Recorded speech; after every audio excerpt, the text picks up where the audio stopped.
So Roborock is finally entering the wet-dry vacuum wars with their Flexi Pro wet-dry vac. This is a big improvement over the Dyad, and actually it is a modification or a very similar unit to the Tineco S6 Stretch. So we have our S7 Pro on the left side, you have that Roborock Flexi Pro in the middle, you have the Tineco S6 Stretch right next to it, and you have the Bissell Crosswave. All four of these are going to do a pretty good job cleaning up your floors, but the Roborock now with the Flexi Pro and the Tineco S6 are coming with different bases. So you can see on that base is coming with a auto brush drying station, just like the Tineco is coming with a auto brush drying station on their S6 Stretch. In my opinion, these are going to be the basis for all wet dry vacuums going forward because they're more sanitary and they clean your roller faster. So this is going to be coming with 17,000 pascals of suction power. It's going to be coming with that RevoBrush 2.0. It's going to have edge-to-edge cleaning. It has that SlideTech automated wheels, which just means it can self-propel itself. It has that adaptive cleaning with the DirtTech Smart Sensor. So that just means it has a sensor similar to your Tineco iLoop. So this will also come with something called DirtTech adaptive cleaning capabilities. So the Flexi Pro adjusts its cleaning power according to the dirt levels on the floor, ensuring a thorough and time-saving cleaning experience. While self-cleaning at the base, DirtTech checks if your roller has been cleaned effectively and switches to deep clean mode if it detects the roller is still dirty after washing. So this feature from Roborock is very similar to the Tineco S6 Stretch, where they also have the updated scraper and the water is only going to be able to go in one direction. The same thing for your Roborock. This is called the RevoBrush 2.0, and that just means all the water is going to flow in one direction, so there's no intermingling or co-mixing of the dirty stains on your floor or that dirty stained water. So the Roborock also has a 30-minute brush drying time. It's going to use hot water at 131 degrees in order to clean itself, which means it just does a better job cleaning because hot water is going to sanitize as well as remove any oily or caked on stains on those brush rolls as well. So the question a lot of us have is the Roborock going to be worth the investment? Does it matter if you have 17,000 pascal suction power in a wet-dry vacuum? This is the Tineco S7 Pro. It is basically the most advanced of the wet-dry vacuums right now, and that's because it can use electrolyzed water, easy to clean, it is edge-to-edge, and this is going to be the standard brush roll that Tineco has been using on their S5, their S7s, and their S6s. You can see just a standard brush roll. They have that self-powered propulsion system and they have the updated scraper. You have the nicer tanks. You have some very, very LV-like finish, right? They have a textured finish and you have probably the most advanced display of the group with a joypad up top. So here is your Roborock and that is going to be its self-drying station. Now, people ask me, what is this? What is that, right? You're like, what is that? How can I remove that out? So you can pop that out. Here is going to be where you place your clean water. And this is kind of that original design. So they have a clean water tank. And that clean water tank is long and narrow, similar to a tank underneath your car that might have a long and narrow gas tank. They've just made this a long and narrow water tank. So even though it looks cool, the catch here is that you cannot see the water levels when you're using it. And that's something that's different from something, let's say a Tineco, where you will see the water levels directly on the back if you just look down. Here, you have to go off your machine. So Roborock, like your Tinecos, has really perfected this kind of plastic molding, as well as very good build quality. So it's a nice finish. If you look at the back of your Tineco S7 Pro, you notice that you have a large tank. The same thing on your Roborock Dyad, except it's going to be even more opaque. You have lines delineating the max level for that dirty water tank, and this is the difference. Because your dirty water tank is on the back, you relatively don't have an idea about how much dirty water is in there, and because it is dark, you got to go and trust the machine more than you will trust your eyes. The Tinecos have it on the front, the Bissells as well. Bissell has the clean water tank and the dirty water tank in the front. So on our S7 Pro, if I want to take this all the way down, it will not be able to go all the way down and flat. On your Roborock, it's a little bit different. On the Flexi Pro, this can go all the way down to the floor. And that's something that your Tineco Stretch S6 will also be able to do. So these are the newer generation wet dry vacuums right now. So we got it here. And it will go flat as well. In overall maneuverability, because the Tineco's wand is on the back, you will get better maneuverability with the Tineco just because of the positioning of that wand. It's just better balanced than if you have the wand in the front. And because the handle on the Tineco is not as tall as on the Roborock, you should be able to get this underneath your counters or your bed easier because it's not going to be as tall. You just get an additional maybe 2 inches of space. So one thing I did notice with my Roborock is that because this is a shiny finish, it's not like piano black, but having it this type of white means when you're going to get this scratch or it does get dirty, it will be harder to clean because it is glossy. And much the same if you take our Crosswave. Our Crosswave does not go flat. It cannot go flat.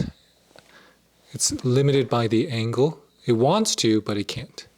These are the differences. Now, if you look at the difference between a Tineco's base and the Roborock's base, you can see that the Tineco has a clear station with more seals.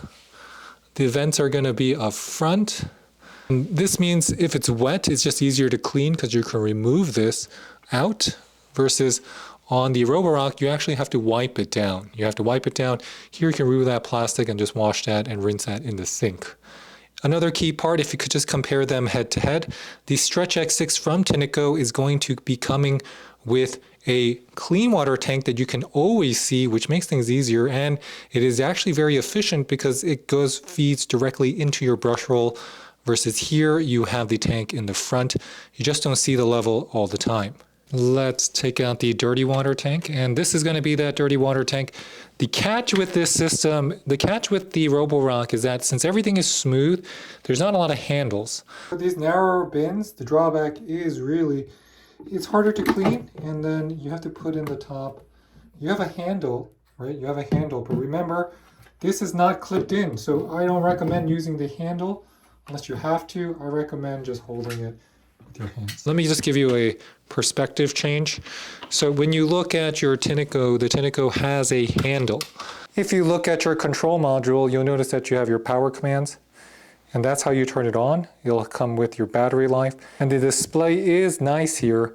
So I do enjoy that display. It's small, it's easy to use. You can switch things around. Next mode, eco mode, auto mode. Next mode. So you have your 3 modes, and then if you want to put it in a self-cleaning, you have the button on the bottom here. Now just to give everyone a little bit of perspective, if I turn on my S7 Pro. Powering on. Auto mode. You have max mode, ultra mode, suction mode, system settings. Inside of system settings, you can control your brush roll, power, your voice volume, your cleaning solution levels. The most comparable will be the Stretch S6. So you have a display there. You can adjust that as well. That's going to be max. I have mine on silent though, so suction, custom, auto, and max. So you have 4 different modes. The display is going to be bigger than what you get on your Roborock, but that's pretty much a matter of preference. And on your Bissell has no displays here. It's just coming with a button for rug and hard floor if you want to change it up. All right, so we're going to be doing some tests with our Roborock inside of our kitchen with this kitchen tile. First test, some rolled oats. Now,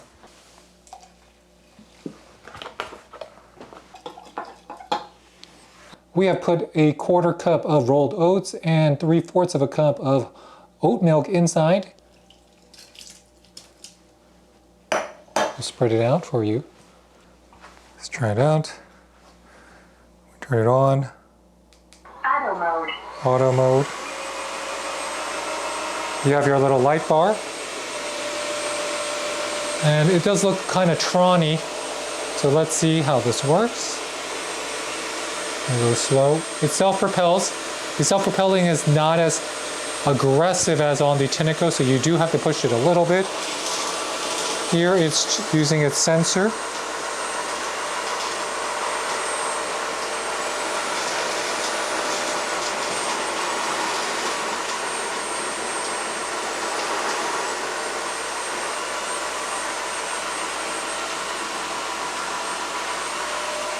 Let's clean up.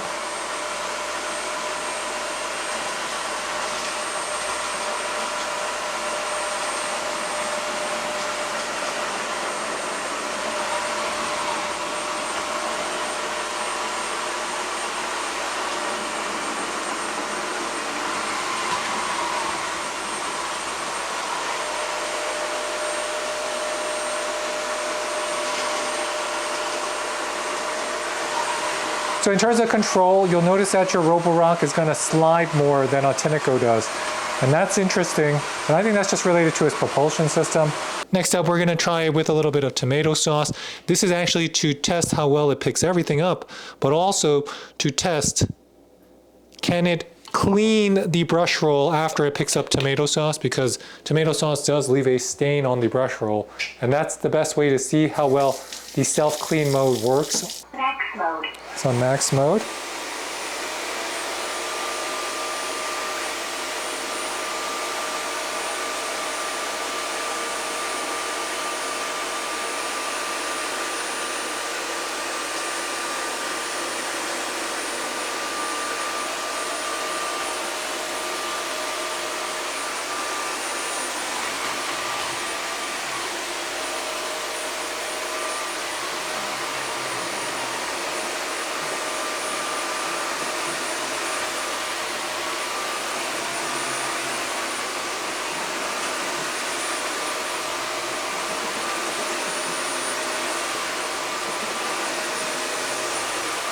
Even when you go flat.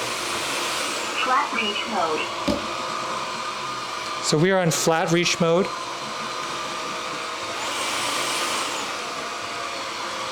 And this is FlatReach.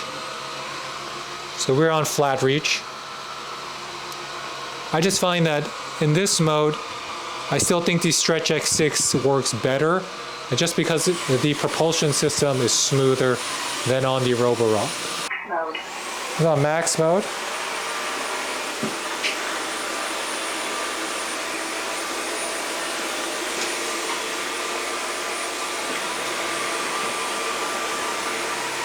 And you can see the wheels are spinning even without me doing anything, because that's on the self-propulsion mode. And the Devo, that 2.0 system, wants to push itself, but it does feel a little bit funny, especially because it's slipping and sliding. So right now the Roborock is in a drying mode. So let me open this up and show you what we're looking at. You can see the brush roll is rotating there, and that brush roll is almost identical to the same brush roll you will get on a Tineco. So here we'll take out the Tineco. Remove the brush roll, there's a little button here, and here is the brush roll of the Roborock. So after running 3 cleaning sessions on the Roborock here, you'll notice that our roller is still pretty dirty.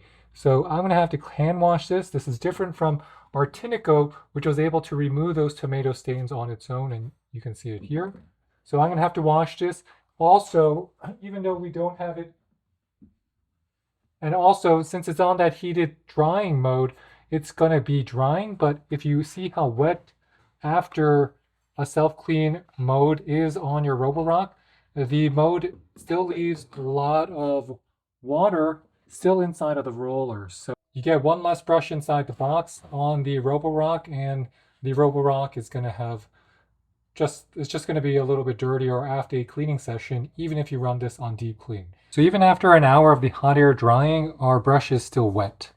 So on this version, on the Roborock, your brush will remain wet even with 1 hour. You probably have to do the 90 minutes or even 2 hours to get this dry. So there's that. Second, you notice that this area here is dirty. For comparison purposes, this is the Tineco Stretch S6 doing the same exact test as the Roborock, so you can see the results exactly how they are. Floors, and I want everyone to see the color of your brush roll, especially on your Tineco S6s. We're going to check on this sealed system. Is it going to be able to pick up all that big debris? Let's turn it on again. Also the eye loop.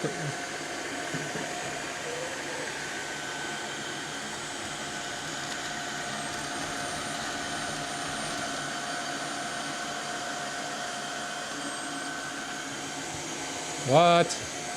No problems at all. No problems at all, guys. That is simply impressive right there.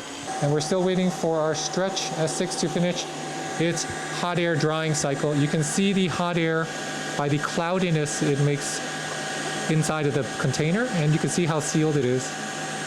You have a lot of air blowing out, but it's not hot. It's warm, but not hot. Please empty and clean the dirty water tank to prevent odors. So let's see the results. There's no real way to store this. And to show you how dry it is, look, I got a paper towel here. This is a brand new paper towel. All right, we're just putting a brand new paper towel on. Squeeze it. Now, is the paper towel going to be wet?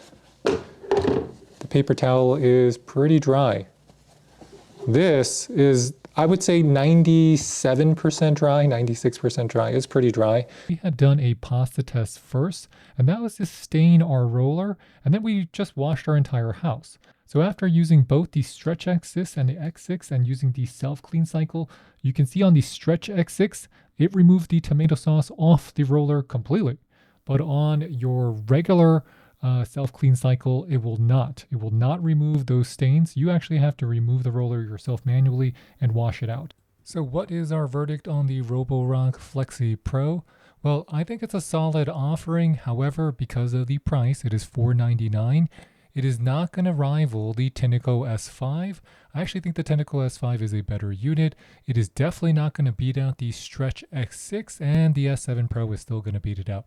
In terms of comparability, I would say that it is better than something like a Shark or a Bissell HF3 just because it has that dual brush roll cleaning and the heated base, and that just means it's going to be able to clean itself better. However, in our testing, it did not fully clean its brush roll. It takes longer to dry than the Tineco base, and I just think this Roborock Flexi Pro is not ready for real time yet because they need to make the dirty tank bigger, and that to me is one of the biggest limitations. If the whole point of this is mopping, why is the dirty tank smaller? Why can't I have better access to seeing my clean water tank? Because those are the concerns that you have when you're wet mopping your floor. You don't really care about all the other things that Roborock is selling you. You really just care, is it effective? Is it going to do a good job? And can I figure out what the machine is actually doing and if it's going to get clogged, and is it easy to clean? Roborock ultimately, what they did is that they chose a lot of form over function. So the machine is beautiful, everything is seamless. They have really dialed in your manufacturing here, so it looks slick and beautiful. But you're losing a lot of function with that beauty because you make a lot of sacrifices so that you don't have handles and you don't have all the accessibility things we use that are positive for usability. With that said, I can't wait for Roborock's next offering because it usually takes about 2 to 3 generations or even 4 generations for most companies to dial in their wet-dry vacuums. Because if you think about it, Tineco's S3 was really where they started dialing it in, and S5 is when they got it perfect. And then they got the S5 Steam and all the other Tinecos out there. Same thing with your Crosswave. It wasn't the Crosswave first generation. It wasn't the Crosswave PET. I actually think they really mastered it with the Bissell HF3, which was their 4th generation or their 3rd generation wet dry mop. So you're seeing that here, we just need one more generation, and I think Roborock is going to be a real player in the wet dry game.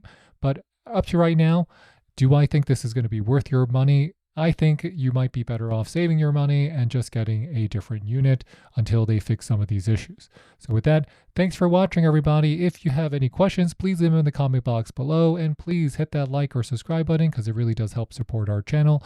And I'll catch you next time. This is Dave with the French Glow, signing off. Bye, bye, bye.